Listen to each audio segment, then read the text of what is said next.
Ladies and gentlemen, this is Joe's Classic Video Games, back with another cool arcade game video for you today. We are going to talk about something we've never talked about before on our channel here. And this video is going to be a little different than they usually are. We've been meaning to do a video about this for years, and I decided to do it today. I don't know that we'll have many pictures of the actual games from this auction, and I don't have any pictures of the actual auction. But I'm going to tell you about the greatest arcade game auction that I ever went to. Joe, would you agree? Yes. Joey agrees. So there you have it. All right, so I hope you enjoyed the video. All right, so I am showing you a picture of the Sweet Union Flea Market in Monroe, North Carolina. So whenever we're brothers, if you didn't know, and whenever we were kids, we bought an arcade game from the local arcade at the mall and had one at our house. So eventually, we grew up, we had one at our house, and eventually I got a job actually working for an operator and had them out on location with them, and we would put them out in places, etc., etc. Well, after I started working for him, one of the things we used to do was he would go to these arcade auctions and buy equipment. He would buy newer equipment that he put out on location was still operating. And he was just in the industry and blah, blah. So that's the first time I heard about these auctions. And we started going to them. And, while you're there with him working or, helping load trucks and stuff like that, you would see all this stuff sell real cheap. And Joey and I had always set up at the flea market. Since we were kids, our dad set up the flea market all the time. So we had a booth at the flea market, and Joey at the time was younger. Let me think how old you would have been. This would have been about 2003 or 2004, I think. So that makes you 19. Does that sound right? Sounds right. Joey's about 19. So it's real fun going to these auctions, so I start taking Joey to the auction. Or I guess. Yeah, pretty much. I think they might have needed me or something that day. Yeah, maybe they hired him or something. I don't remember. But anyway, so we ended up going to the auction. So we're standing there, and remember, we've got, an arcade game at home. Our first one was Double Dribble, and we turned it into a WWF Superstars, and then we turned that into a Mortal Kombat 2 or Triad 2 or something like that. Combat Tribes. We turned it into Combat Tribes at one point, too, which was all the cheaper games. That was the stuff we liked. So, we started going to some of these auctions, and you would see these games sell really cheap sometimes. And this was, in the mid-2000s, so some of the classic games, the bottom kind of fell out of them. So they got real cheap there for a while, especially if they weren't like the big name stuff. So anyway, every Saturday and Sunday we would be set up at the flea market. Well, I get word that there's going to be this auction in Sumter, South Carolina. Or did you want to say anything else before we get to that part? No, go ahead. Okay. So I get word that there's going to be this arcade auction in Sumter, South Carolina. And so I was in Columbia on Friday, and I drove by there and checked it out. They had a preview the day before. So I go by, and there's just a bunch of cool arcade, classic arcade games. Wow, this auction looks like it's going to be cool. There's parts all over the place, et cetera, et cetera. Do you remember anything else about that? But all kinds of stuff. Beforehand? Nope. So anyway, so I tell Joey, hey, we might just have to shut down and not open up the auction. The flea market booth on Saturday so we can go to this auction. And Joey liked going to the auctions anyways, so we agreed we're going to shut down the booth and go to this auction in Sumter, South Carolina, which I think is about an hour and a half from our house, right? So I had my truck, and we had it all planned out. We're going to load up both of our trucks. And so Joey gets his truck ready. And what was your truck? I had an old jalopy. A jalopy, he says. It was a 1990 Ford Fixer Repair Daily F-150, but it did have a Tommy gate on the back, nice 8-foot bed. Yeah. So I thought I was ready. Yeah. So we had already been buying arcade games at the other auctions and stuff, and picking them up whenever we saw them, and so Joey had a lift gate on his, like I had a lift gate on mine. And we were selling them at the flea market at the time. We had some set up in our booth at the flea market. Should I show them a picture of the booth at the flea market? Yeah, probably. They need more pictures. They need more pictures. So I'll show you what our booth looked like at the flea market around that time.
All right, so we decide we're going to go down there, and so I'm driving down, and Joey's got his older truck, and he blew the engine up or something.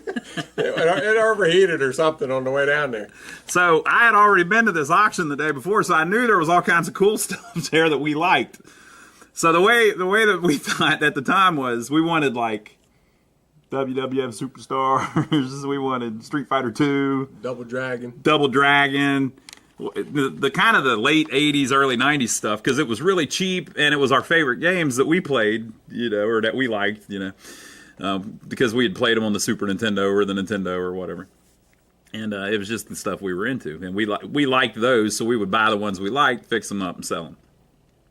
So he broke down on the side of the road, and we're like, well, damn, we got to get to this auction.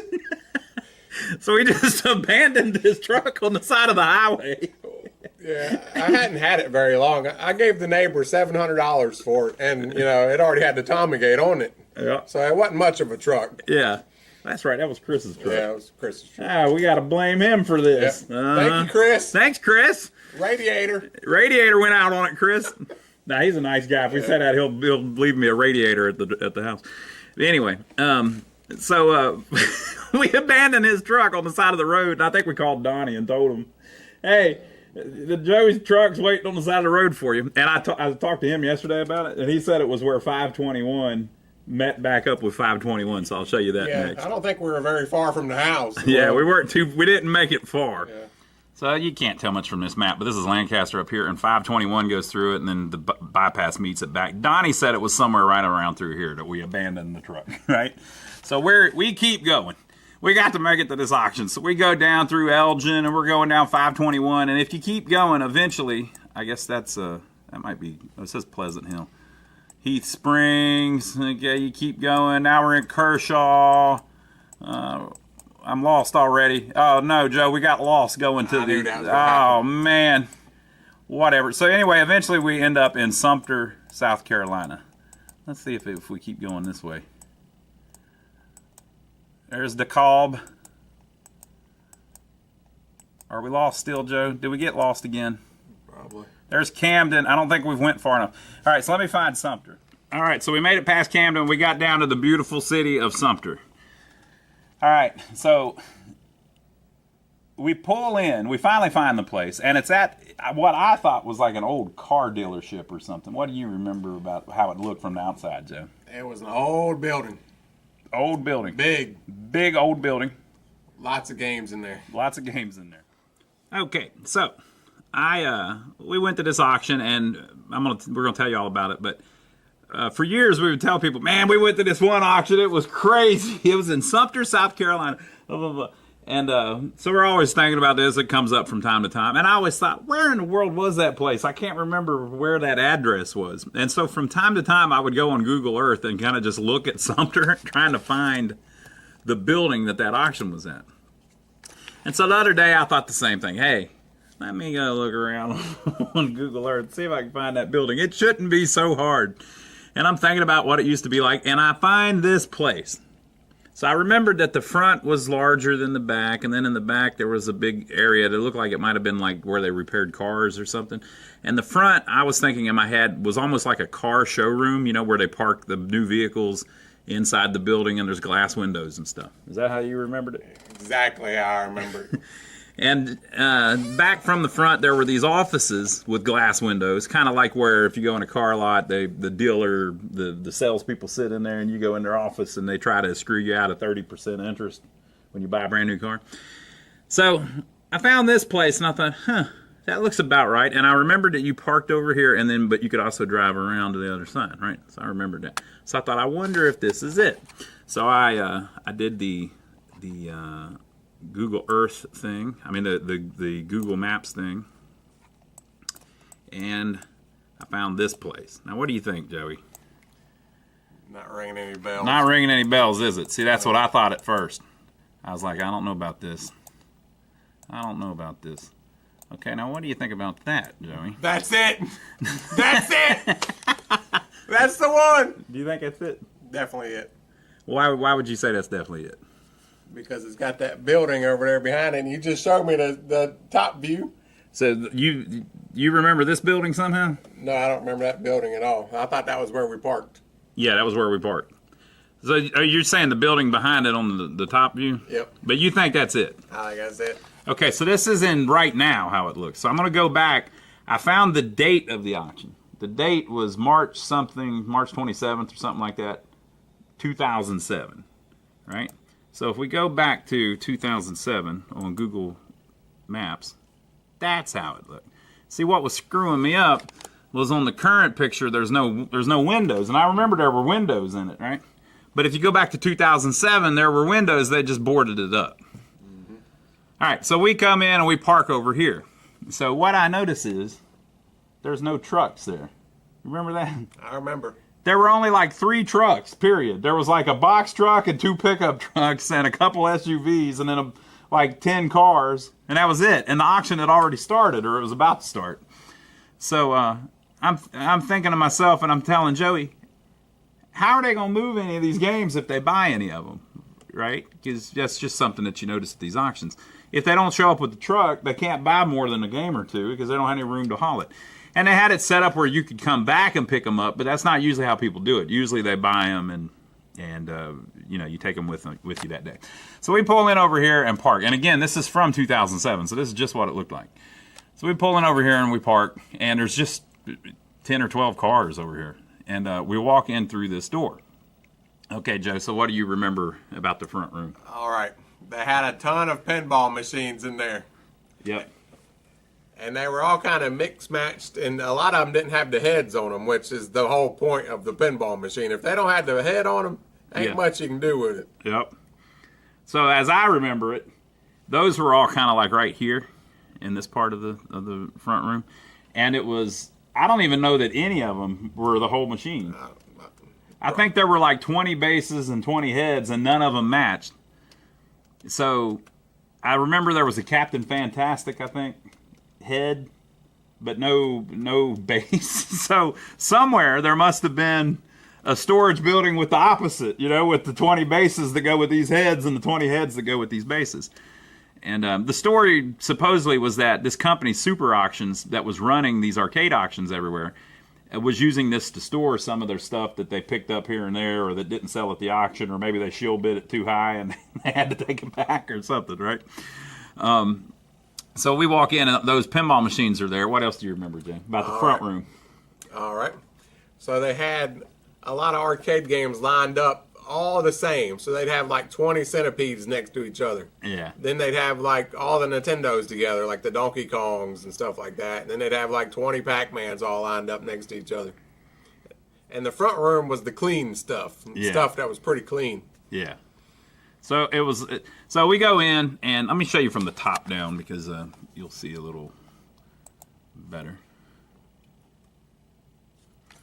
So we park over here, and we go in this door, and so.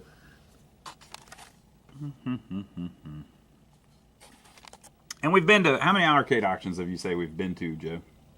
Now? Like, yeah, total. I don't know, probably 100. Probably 100 different ones, and this is the best one, right? And we'll tell you why here in a minute. So we go in, and there's offices. There's like an office here, an office here. There's a hallway here. There's an office here, and an office here. Okay? The pinball machines are all right here, and then there were parts and things all over the place. So here, there was a doorway here, and so in this area, they had all of these boxes. They had like tables set up, and they had all of these boxes of arcade game boards piled up. You remember that, Jay? Vaguely. They would have like 7 or 8 boxes that were kit boxes. So back in the day, if you ordered like Street Fighter 2, it would come in a large box that was about 5 inches tall and 2 feet wide and 2 feet deep or whatever. And you open it up and it has the board in it and the marquee and the control panel artwork and the side art and maybe a wiring harness and stuff like that. Well, what they were doing was whoever had this stuff originally was taking the stuff and putting it in, like, let's say, an old Joust arcade game. And then they were taking all of the stuff that made it Joust and putting it back in this box. So you would open up one of the boxes and it would have the Joust board set, the Joust bezel, the Joust marquee, some stuff like that in it. So it was all real cool stuff, but you didn't really know what was in each box. And they would have like 6 or 7 boxes with tape around them, and they would sell the whole stack of boxes. And so most of them were going for like $40, $50. If there was one that said something on the side that people particularly liked, they might bid $100, something like that on it. So there's a whole bunch of that going on here. The games Joey was talking about in a row were all right here. There was like maybe 5 rows of games in the front. And they were all cleaner stuff. So there would be like 8 Miss Pac-Mans in a row that were all turned on. They could turn on a bunch of them at one time. And they'd been planning this out for a while, but apparently they didn't advertise it because there were only like 30 people there. You think I'm exaggerating if I say that, Joe? No, I don't think so. So there's like 30 people there is it. And so they get over there to those games and they start selling them. So the first Miss Pac-Man, you know, that's the one everybody wants, right? So they bid it up to $500 or something, which at the time was like pretty good money. That, you know, usually they sold for less than that. So then they go to the second Miss Pac-Man and it's $400. And then the third Miss Pac-Man and it's $250. And that's just how this kind of stuff works, right? And I'm thinking the whole time, there's not enough trucks to get all of these games out of the building, right? And they keep going, they keep going. And didn't we get a Samurai Showdown? Like a white Samurai Showdown? Remember, maybe we just saw one there. I know there was one there, but I don't remember if we bought it. Don't remember. So there were, Neo Geo had dedicated Samurai Showdown 2 arcade games that were white. There was one of those there, I remember. And there were several Neo Geos in a row. I don't remember if we got any of those or not. So I remember there were a couple Pac-Mania cabinets with the that plastic marquee that, you know, says that this 3D that says Pac-Mania on it. And is that where we got the Pac-Land, you think? Yeah, I think so. So we had a Pac-Land and a Tapper cabinet that we got at this auction. Now, most of the games weren't in really nice condition, but they weren't falling apart either. They were all solid and pretty much complete. But and the ones in the front room, I think every one of them worked, or they assumed every one of them worked. They were plugging them all in, right? So anyway, they start selling them, and as they sell them, the prices are going down because people are running out of room, and there's even people starting to say that they're running out of room. There was one gentleman there who was buying all kinds of stuff. I'm going to show you some of his stuff here in a little bit. Who ended up buying several tractor-trailer trucks full of these games, right? So anyway, the price starts dropping. So also in the front room, like I said, there were these offices. So they all had glass fronts on them. There was 4 of them. So one of the offices, it was this one, had all of their light guns in it. So the whole room was full of like HAP 45 pistols and the shotguns and the SAMI rifles and stuff like that, right? And they auctioned off the entire room to one guy. I don't remember what it sold for, but it wasn't much. Do you remember? I remember the artwork one, but I don't remember what was in the other ones. We had one with a bunch of the Versus stuff in it. Yeah, that was in that artwork one. So there was, one of them might have had like a whole bunch of coin doors in it or something, but they had it kind of sorted out. And one of them might have had like all of their bill acceptors or something like that. So anyway, if you went down this hallway, there was a room right here that was also like an office or something.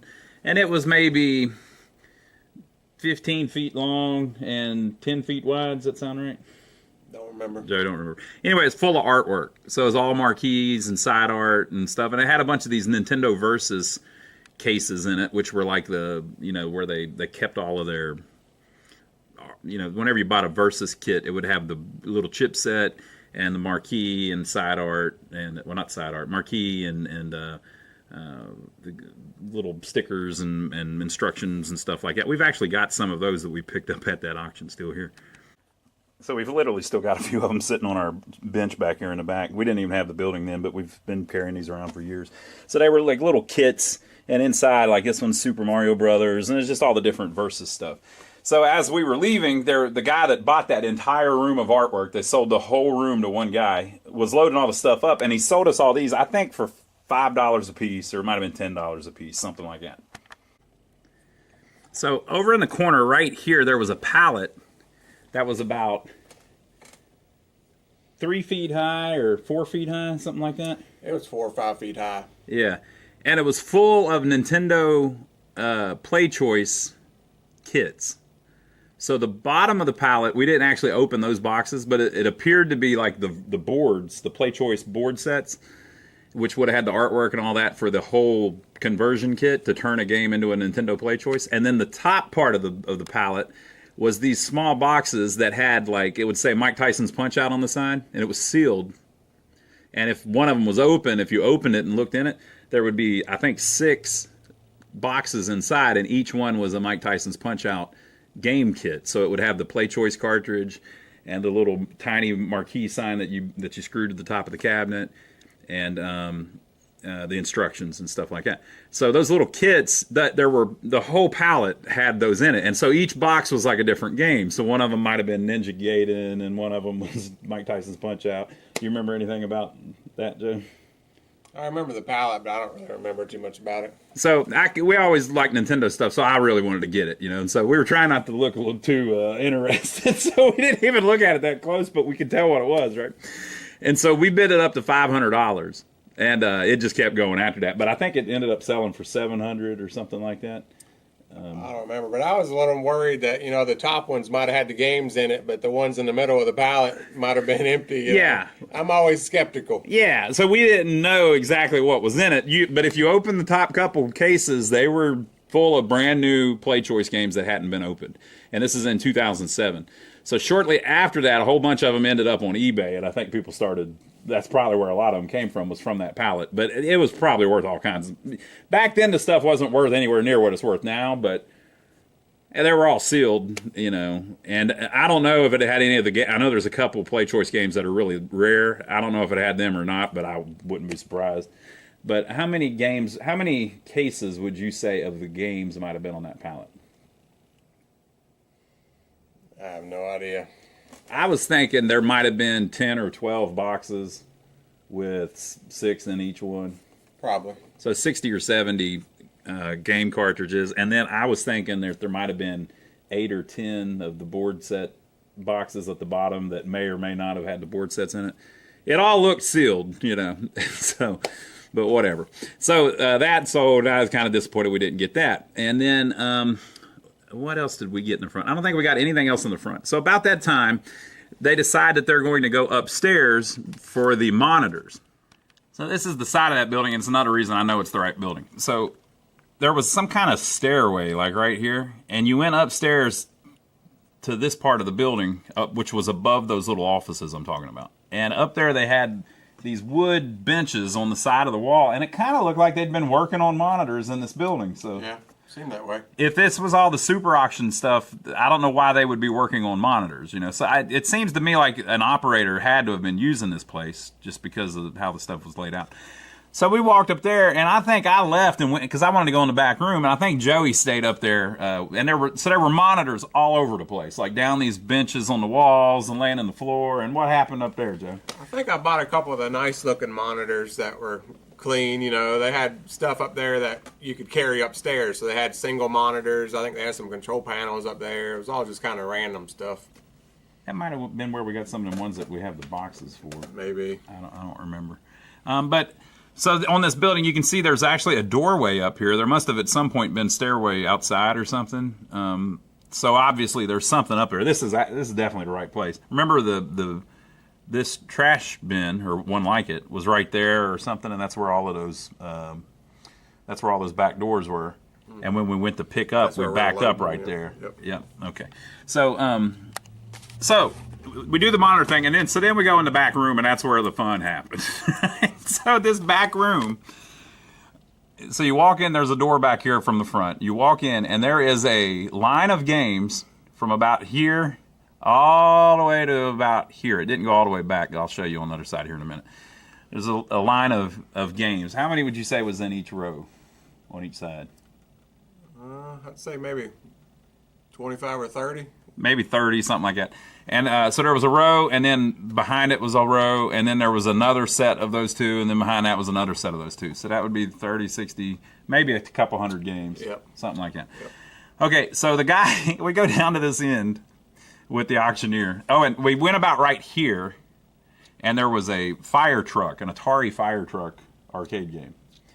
And it sold real cheap. If you've ever seen that game, it's really fun. It's like a 2-player game, but it's old school. Do you remember what was next to it? There was a Sinistar cockpit. Sinistar cockpit. I was thinking yesterday, I was like, there was another cockpit, and then I was thinking maybe it was a Sinistar cockpit. Yep. So let me show you a post that somebody made on KLOV about this. So this gentleman, Steve23 on KLOV, was the guy that ended up buying a whole bunch of games, and he mentioned on March 25th, somebody was looking for pictures of an Atari fire truck, and Steve said, One sold today in the Sumter, South Carolina auction for $30. So this fire truck game, which is really desirable, I sat there and watched it sell for $30. Problem was, nobody had a truck they could put anything in. So unless somebody was waiting for that one game, they didn't have any room left. And so then the Cinestar next to it obviously sold for similar or even less. So Joey and I had already got enough games to fill up our one truck in the front room. And we go down here to where the games start. And the guy, it's like a... Do you remember what any of them were or anything in that little lot of 5? I don't remember what they were. It might have been like a golden tee. I don't think none of that happened yet, though. Oh, what do you think? Okay, go ahead. What do you think happened? So here's what actually happened. Here's what really happened. So you may be wondering, why the heck didn't you buy the Cinestar cockpit? Well, at the time, we didn't even know what Cinestar was. Yeah, that's true. We were waiting on like the Double Dragon and the Superstars. I'm pretty sure we got a Super Mario Brothers there. Yeah, so we're still cherry picking. They're going down the road, and we're kind of cherry picking what we're wanting at this point, and we're getting anything we want for like $20. That's not how I remember it. Okay, so we're going through. We're still buying stuff for like $20. And then, we're getting anything we want for $20 that are on these rows. But then they start getting the games that we don't even want. And that's when Ronnie's story takes place. I don't think it happened like that. I'll tell you how I remember it happening if these people don't come in our store. I'll see if these... they're coming in the store. Well, the customers spent all kinds of money, so Joey's happier now. Yeah, buddy, making that money. So that's not how I remember that happened. Okay, Joey was up here screwing around with the monitors. Making the money over there with the monitors. I was back here in the back room looking at the cool stuff. So we had our eyes on some games, right? And the whole time we're thinking, man, this stuff's got to go cheap. It's got to go cheap. It's got to go cheap. There's nobody can move it. There's way too many games left.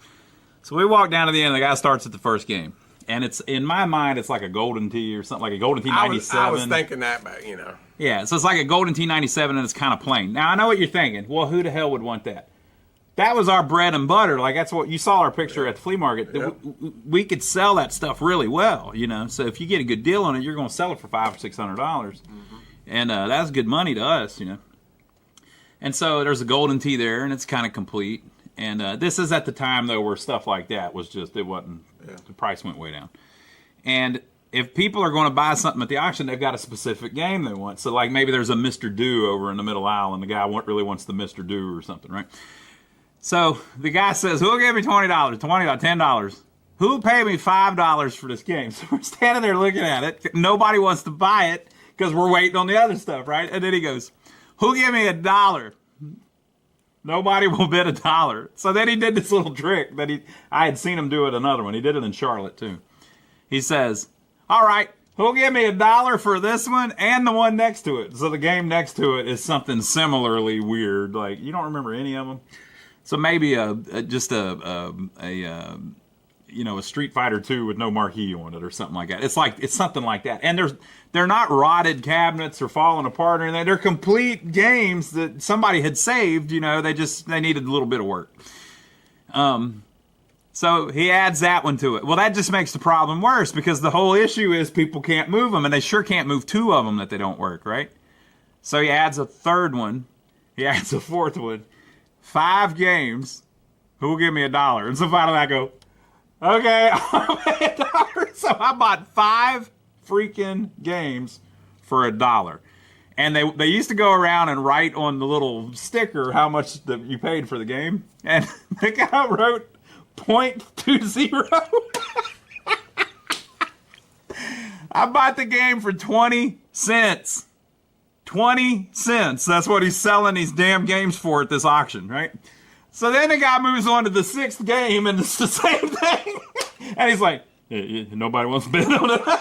And so he starts doing the same thing. So he's trying to sell 2 of them. And somebody's like, you're making it worse. Like, we can't buy it. We can't move it. And so another guy walks up that works at the auction company, and he's like, man, you got to stop that. I mean, we're just going to figure something else out. And he says, they come up with, is there anything in here that anybody wants to bid on? And yeah, I want to bid on this one. I want to bid on that one. But at that point, there's only like 6 or 7 people standing there. That's it. Everybody else had got their Miss Pac-Man that they wanted for their house, put it in their SUV and drove off, So there's only just a few people left. I know our buddy Kerry was there. I don't know if he stayed all the way to the end or not. I think he did. I think he did. Yeah. And this gentleman, Steve, that we're going to look at some posts from, he was there, obviously. And we were there, and there was just a couple other people. It was the place, it was just a bad idea for an auction for these people. So we walk around, and I remember specifically, I think one guy went and bid on something first, and so they're like, who'll give me $5? He bids $5. And none of us bid against him, so he buys the game for $5. So then he's like, the guy's like, any other ones? So I'm like, yeah, okay. And so we walk around to the last island. I'm pretty sure there was a Super Mario Brothers that we wanted there. And the damn thing's up and running. I'm pretty sure there was 2 double dragons. Yeah. And so we walk up, and there's Super Mario Brothers.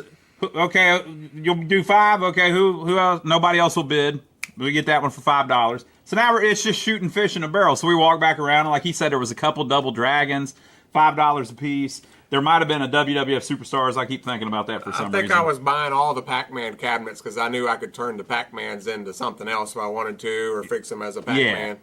So we were buying stuff that had been kitted, but was originally Pac-Man. Yeah. Because you could make it a multi-game or something, or kit it into something else.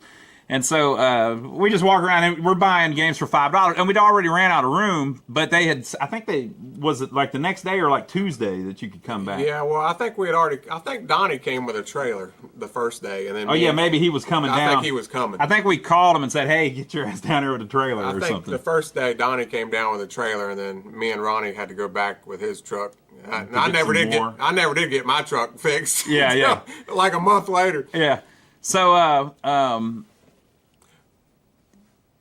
so long story shorter, we've been talking for an hour. Basically, you could buy any game you wanted in the back room for $5, and then we bought 5 for $1. When we went back, on this back area back here, there was a wall that came in, and I'll show you why, or maybe I will.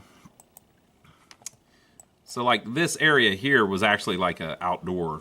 This was outdoors, so the wall went like this. So that.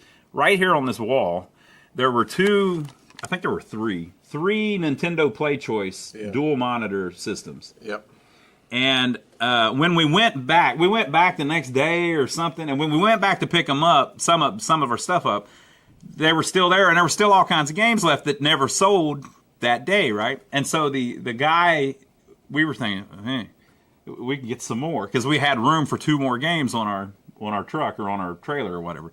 And so we go up to the guy, hey man, we got room for 2 more games. Can we pick out 2 more games? And he's like, yeah, you can have anything you want, $10 a piece. So he raised the price on us. He doubled us. He doubled up on us. So we bought 2 dedicated Nintendo Play Choice 10s, each with 10 carts in it, for $10 a piece.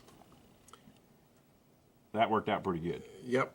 And we didn't know at the time till we got back, but they both were full of games. They both had 10 games in them. Yeah, they both had the full complement of games in them. And I will like to say, people are probably like, well, I'm just going to go to all the auctions. Yeah. This ain't going to happen again. It will never happen. We've been waiting. That's the whole part of the story. I've waited almost 20 years to even tell a soul. You know, the whole point is, back in the day, the arcade auctions were like a secret. Yeah. If there was an auction coming up, you didn't tell anybody. You just kept it to yourself, and you went and hoped to get a deal. Yeah. Well, nowadays, everybody's like, well, who's going to the auction on February 18th? Let me know if you're going. What you bringing? And all this crap. Well, back in the day, it was a secret. Yeah. Now everybody gets on Facebook and rambles and tells everybody the world. And then they wonder why the prices are higher. I mean, come on now, people. Come on, people. Come on, people. So the point is, this ain't going to happen again. If you're planning on going to the auction and getting a game for $1, it ain't going to happen. Yeah, but back in 2007? Back in 2007. 20 cents. I paid 20 cents. It happened. We bought it. We were there. We bought it, loaded it, sold it. Waited 20 years to tell anybody. So now the auctions ain't even hardly worth going to. Yeah, they're ruined now, so we can say whatever we want now. I don't even go to the auctions anymore, because a lot of times the crap sells for more than what I can get for it here at my store. Yeah. And if it don't, the people just buy it back. You can actually buy your own stuff back. Yeah. So it's kind of a waste of time to go anymore, but... Back in 2007 in Sumter, boy, that was a good one. So we always liked buying like the cheaper stuff, you know, because there's more markup on it. You do better on it.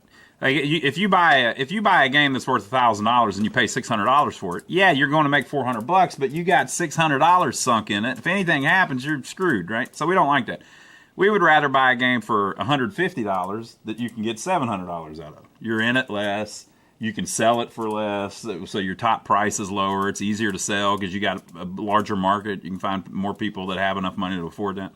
So anyway, we racked up.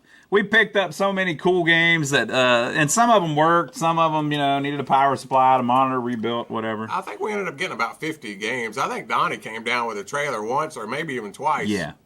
So Joe was just reminding me that he thinks we've got pictures of them in our storage building. Yeah. So I'll put those up here at the end. Anything else you want to tell them about the great arcade auction of Sumter, South Carolina, Joey? It'll never happen again. It'll never happen. It only happened one time, and I was there. We were there. Now I'm going to read you some posts that Steve made on KLOV, which is the Killer List of Video Games, talking about this auction, just so you can see that I'm not lying. All right, so here's Steve. Sumter auction, things got crazy. This is March 25th, 2007. So there was an arcade auction in Sumter, South Carolina today. Apparently nobody knew about it because hardly anybody showed up. The auction closed early because they ran out of bidders. I scored huge, which was my goal. I got 94 machines and 12 pallets of PC boards, control panels, power supplies, chips, etc., etc. Towards the end, I picked up 32 machines for 20 cents to $1 each. The cream of the crop was a beautiful battle zone for $50 and a mini battle zone for $30, plus a mini Gorf, a mini Missile Command, a mini Tempest. Those were missing some parts, though. I'll spend all summer and next winter just plugging in the 200 to 300 PCBs to see what they are and if they work. Unbelievable. It was crazy. I'll post the photos next week when the 2 to 3 tractor trailer loads get here. Oh, yeah, I forgot to mention 2 more outruns and 9 pole positions. So here's Planters 49, who's in Camden, which is not far from there. This was for sure a super crazy auction, not the normal super auctions auction at all. I believe from what I heard was that the main room was old operator stuff that had to go. This was mostly classics and parts. Then they had another room warehouse full of JAMA type games that I heard was all the leftover crap that super auctions had left over from other auctions. There were rooms full of monitors and other stuff too. Some dude bought an entire room full of translights, glass, art, marquees, etc. for $800. He's going to make a killing from selling all of it on eBay. I've seen so many cocktails. I've never seen so many cocktails at one place either. There were about 40 to 50 of them. I forgot about that. There were cocktails all over that front room. Although 99.9% of the stuff did not work, was not complete, or just plain junk. I don't agree with that. It was good to fix-it uppers and crap loads of parts. I got a pallet load of Terminator 2 style guns and jet fighter joysticks I have to go through, plus about 5 or 6 Road Blaster steering wheels. I also got about 18 cabinets.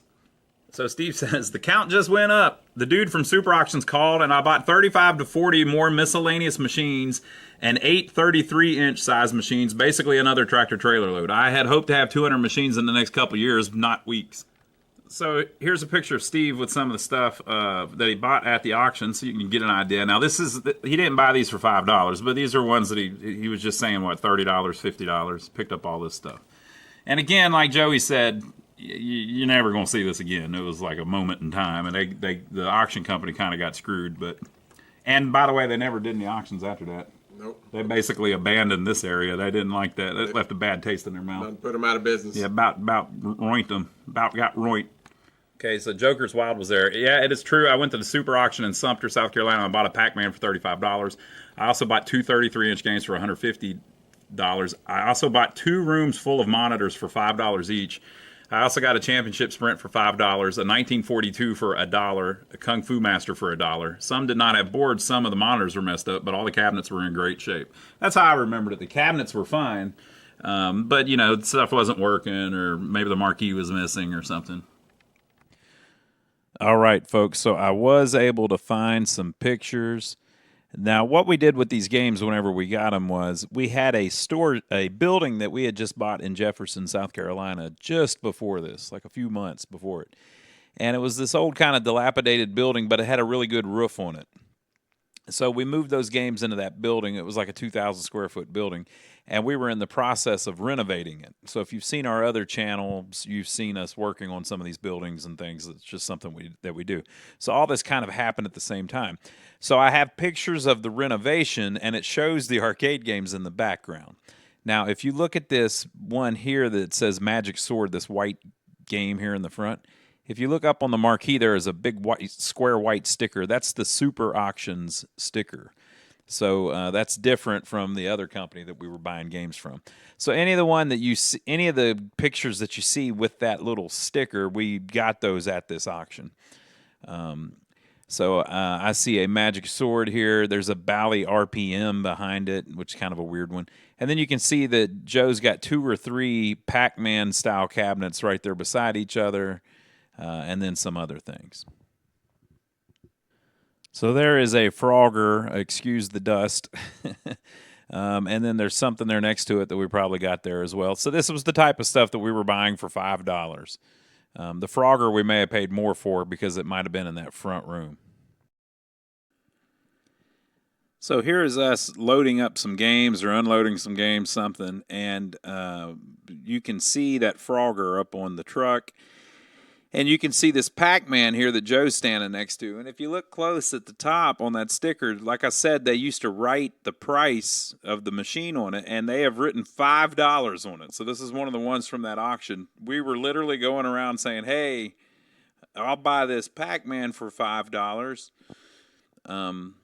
It was just the best auction ever. And this is the stuff we love. I love just some old game that, maybe, and that thing had probably been kitted or something. I don't know. It still said Pac-Man, but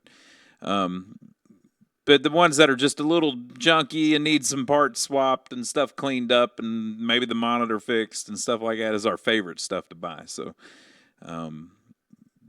just very cool. So here is a Versus Golf over on the right, which is in a Pac-Man cabinet. So it's a kitted. So it's a Pac-Man that they put a Nintendo Versus kit in, and then had golf installed in the Nintendo Versus kit. So you could take out the golf chips and turn it into Super Mario Brothers or Castlevania or all kinds of stuff. And then next to that, I think that weird-looking one is a Capcom bowling that's been kitted into like a Mappy cabinet or something. And then next to that is a pole position. I don't know that we got that at that auction. And then next to that is a Nintendo Versus Red Tint cocktail. We may very well have got that at that auction. So it was just this caliber of stuff.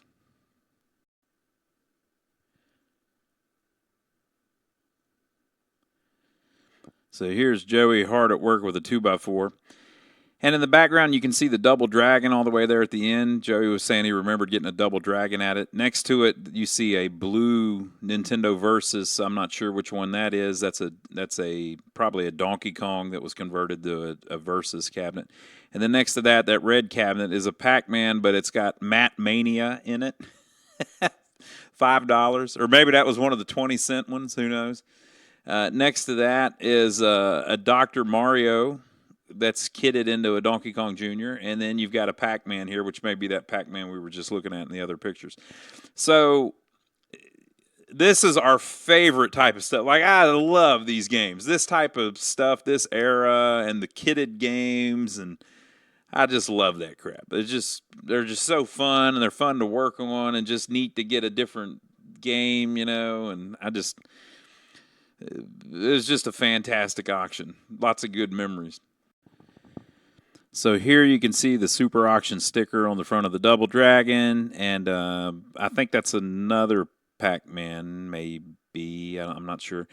And then there's a a Hypersports. That's a dedicated Hypersports, and I remember taking the Super Auction sticker off of that whenever we finally worked on it. So we messed around with these for probably a year after this. Remember how the post was saying that there was a whole bunch of cocktail games there too? If you look in the back and the middle, there's a couple cocktail cabinets we probably picked up at that same auction. And so I don't remember how many games we got, but however many we got a good deal on them. So here is a Tato plotting behind Joey, who looks like he's been working very hard. And a Mortal Kombat 2 in a kitted cabinet. So, nothing special, but had the board in it and everything. And you can see we had to pay $10 for this one. So it was, it's Mortal Kombat 2, you got to step up a little bit.